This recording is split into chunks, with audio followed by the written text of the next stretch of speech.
Happy Snowmageddon. It's January, y'all, and we finally got some snow. This is a boot tray from Walmart. Unused for boot trays, or unused for boots, I mean. It's only about $5 at Walmart. Well, that was last week. This week it might be 10. And it's a lot cheaper than any of the like cookie sheets or any of those trays that you would buy for doing stuff like this. And I am going to do an experiment. I haven't tried it yet, but I have all of these inks that I made. So I've got oak gall ink and black walnut ink. I got tons of it. And then I have a little bit of acorn ink, not much. And then this is acorn ink that I added rust to, so it's a little darker. I keep this stuff stored in the fridge. Oh, here's my rust. Ugh. And but I also put a couple of cloves in each bottle. That's supposed to preserve it, I guess. And then I have these pipettes, plastic droppers, and I got those, I think, from the American Surplus Science supply thing. You can find them on Amazon. And then I have some pieces of muslin.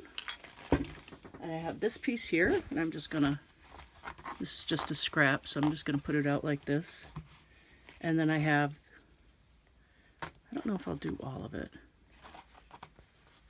I'll just do part of it. Let it do its thing over there. But then I have these strips that I ripped off of it, just to see how they would work. And I'm going to lay these out on here.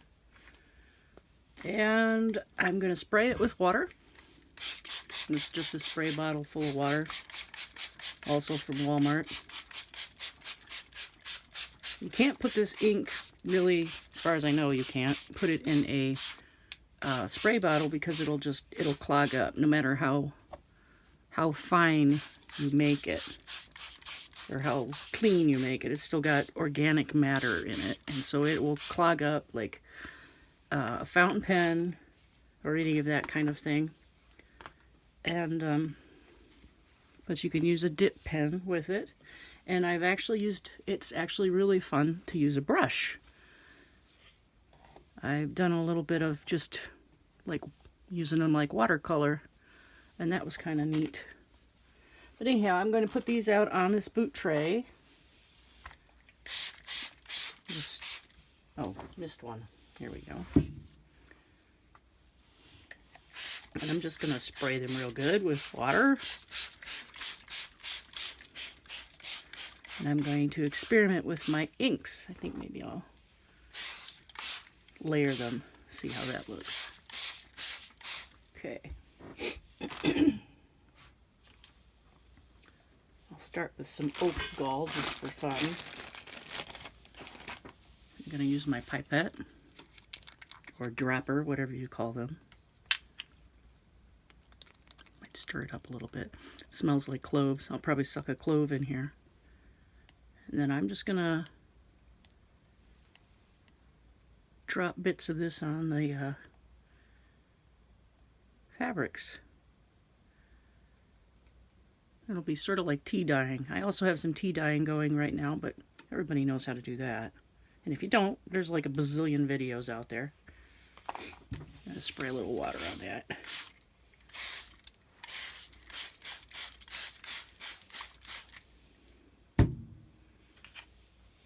It smells like cloves. All right, I'm going to speed this up, and I'll see you at the end.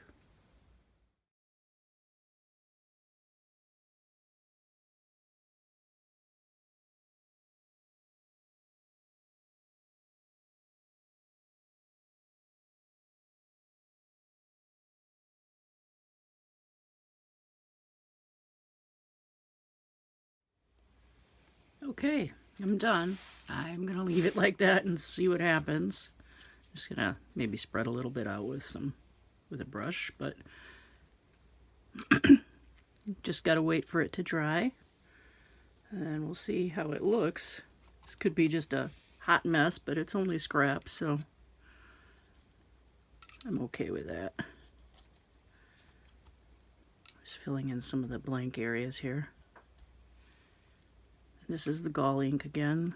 The black walnut ink is gorgeous. It's really dark.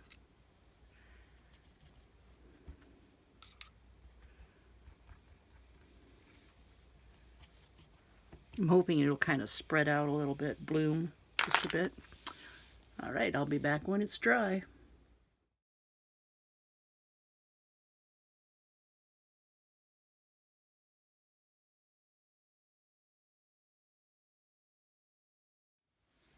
Okay, we're back. It's been a day or two. I let this take its time to die because, not die, dry. Because I was working on some tea dyeing, and I was experimenting with color dye. I was happy with the tea dyeing, and then I wanted to try. This inspired me to do some dyeing with RIT dye. Anyhow, I'll show you the RIT dye stuff. It's just the powdered, the stuff in the box. I'll show that in another video. But this is the results. It spread out a lot more than I thought it would. So I probably didn't need to use as much of it. I probably could have just spritzed a little on it. Oh, that's neat. But that walnut ink is nice and dark. And then, of course, with this pattern, this raised pattern on this boot tray, you get a little bit of that design going on in there, which doesn't bother me. That looks like a nice sort of a grungy fabric. And what was really interesting is how it kind of soaked into this end here, where I didn't put any water and I didn't put any ink. It's got a nice bleed, or whatever you want to call that. Also, when I was doing all of that brush stuff with the brush, I thought I was being careful. Just know that you should have a proper little splatter box set up, because I've got ink on my curtains, and I've got ink on my walls, and I had ink on my computer screen. So I had a little cleanup to do. I don't really care about the curtains. They're destined to be turned into this. So, and the more paint they have on them, the more I look like an artist. So, that's it for this. And I have an idea that I will use these to make the tab-bound books, where you use the strips of tape or fabric to bind a book. And I thought I'd try that with these. Or just whatever floats my boat, whatever suits me. And that's it. You can see it's got like tire treads from the tray. Thanks for watching. See you next time.